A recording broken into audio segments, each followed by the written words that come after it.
The Russian Foreign Ministry is claiming that the US and Russia are now in a hot phase of the war and implores the US to resume some kind of dialogue.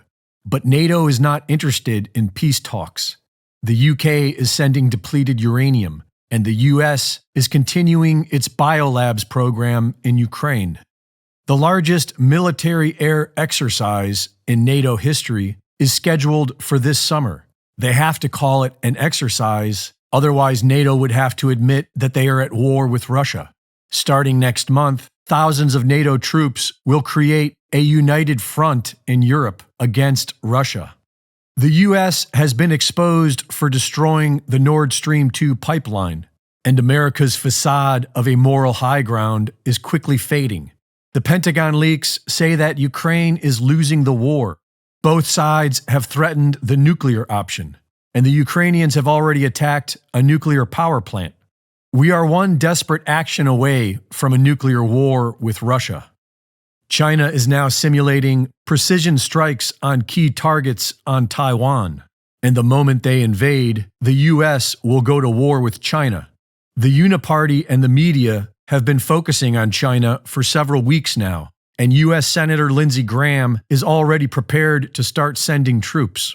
But the Department of Defense is warning that the U.S. doesn't have enough munitions to fight China. The millions of rounds of ammunition that the U.S. has sent to Ukraine has drained stockpiles, which will take years to replenish, making it an opportune moment for the CCP to invade.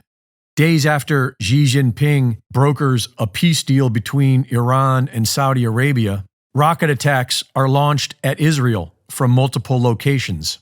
Last week, in response, Israel launched attacks against Lebanon, Gaza, and Syrian military targets. The Jerusalem Post is calling it a multi-front Middle East war against Israel and claim that Iran is behind the attacks. Israel has been calling up battalions of reservists. The Iranians are reportedly preparing to attack Israeli ships sailing through the Persian Gulf and the Arabian Sea. Last week, the U.S. deployed a submarine with a Tomahawk missile payload to support Israel. If Israel goes to war with Iran, the U.S. will be involved. The U.S. is looking at 3 different theaters of war.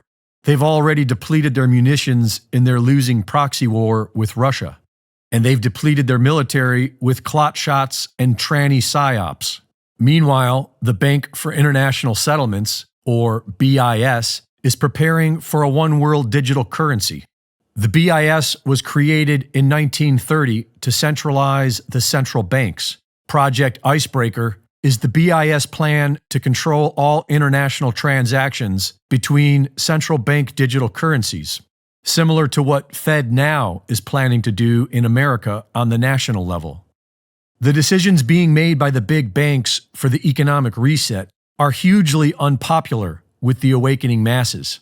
But these criminal big banks have 3 catastrophic wars to launch as smokescreens while they eliminate their opposition and write the history books of tomorrow.